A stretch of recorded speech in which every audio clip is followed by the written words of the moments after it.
Nah, anak-anakku kelas 4 yang Pak Guru sayangi, kalian sudah mengerjakan tugas dari Pak Guru.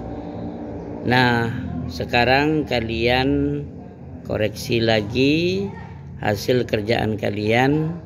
Mari kita bahas bersama-sama sehingga kalian dapat lebih memahami hasil pekerjaan kalian, mana yang sudah betul, mana yang salah, atau mana yang masih kurang.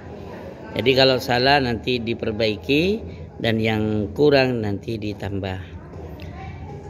Itu halaman 62 LKS-nya ya.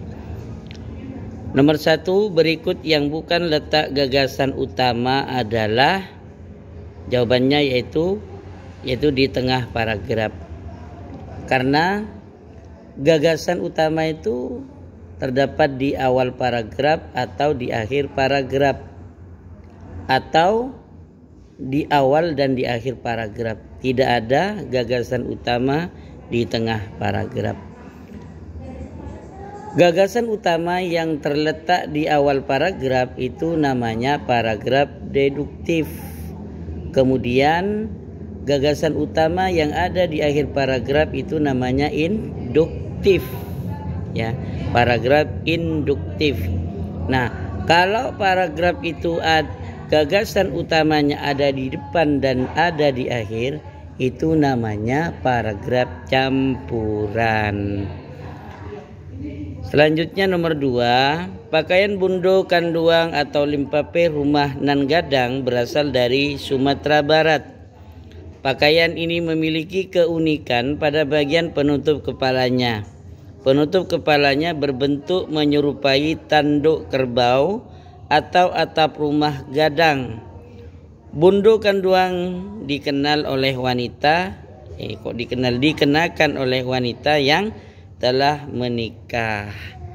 Nah, pertanyaannya, gagasan pokok paragraf di atas adalah, yaitu terletak di kalimat pertama ya. Yaitu dengan isi kalimatnya adalah pakaian bundo kanduang atau limpape rumah nan gadang berasal dari Sumatera Barat. Selanjutnya nomor 3, judul yang tepat untuk bacaan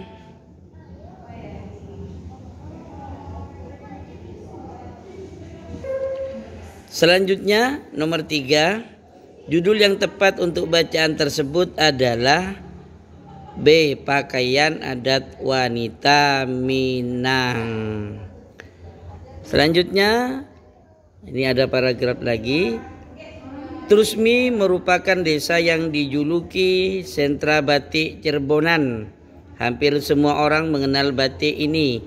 Batik banyak sekali ditemukan di desa yang berjarak kurang lebih 5 km ke arah barat kota Cirebon ini. Dari produk rumahan sampai produk pabrikan terkenal. Motif batiknya pun sangat beragam. Ada mahkota, mega mendung, dan motif-motif pasir lainnya. Pertanyaannya adalah, gagasan utama paragraf tersebut adalah, yaitu terletak pada awal paragraf. Berarti paragraf ini dinamakan dengan paragraf deduktif karena gagasan utamanya ada di awal paragraf. Yaitu jawabannya Trusmi sebagai sentra batik Cirebonan. Kemudian nomor 5, pikiran pokok tidak terletak pada, jawabannya adalah A, yaitu di tengah paragraf. Karena pikiran pokok atau pokok pikiran biasanya ada di awal atau ada di akhir atau ada di awal dan di akhir. Tidak ada di tengah paragraf. Nah, selanjutnya soal uraian. Apa yang dimaksud dengan gagasan pokok atau gagasan utama?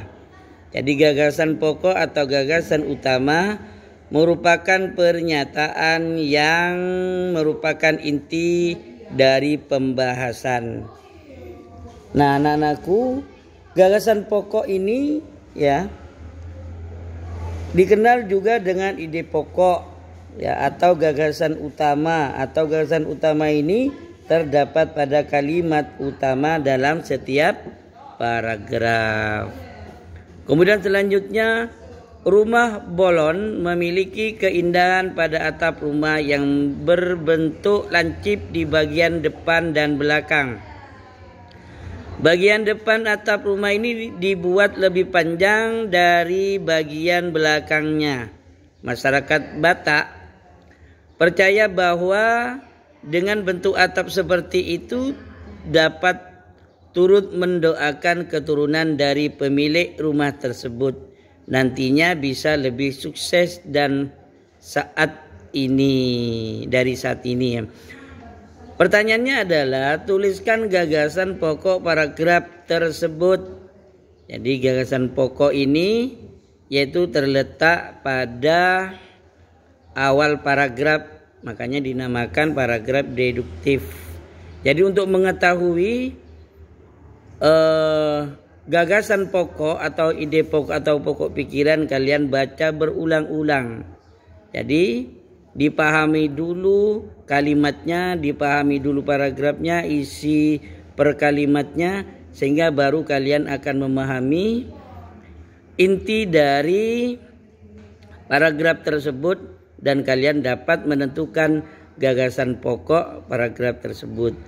Sehingga kalian kalau sudah memahami gagasan pokok, maka kalian juga akan mengetahui mana kalimat penjelasnya. Jadi selain gagasan pokok berarti kalimat yang lain termasuk kalimat penjelas. Nah, nomor 3, informasi apa yang kamu dapatkan terkait bentuk rumah bolon pada teks di atas? Jadi informasi yang kita dapat dari teks di atas itu, rumah bolon memiliki keindahan yang khas, ya. Artinya memiliki keindahan yang berbeda dengan rumah adat yang lain karena memiliki ciri khas yang berbeda. Kemudian berikutnya, paragraf berikutnya, guna melestarikan budaya bangsa, puluhan pelajar mengikuti kegiatan tari tradisional kesenian. Para peserta pada kegiatan ini menunjukkan kebolehannya mulai tari tradisional, bernyanyi dan memandu acara. Kegiatan ini tujuannya untuk melestarikan budaya bangsa. Nah, pertanyaannya adalah informasi apa yang kamu dapatkan dari teks di atas? Jawabannya adalah para pelajar ikut berpartisipasi melestarikan budaya bangsa. Nomor 5, apa tujuan dilakukannya kegiatan menari yang diikuti pelajar? Tujuannya yaitu untuk melestarikan budaya bangsa. Nah, inilah anak-anakku kelas 4 pembahasan LKS Bahasa Indonesia. Mudah-mudahan ini bermanfaat. Amin. Sekian dari Pak Guru, terima kasih.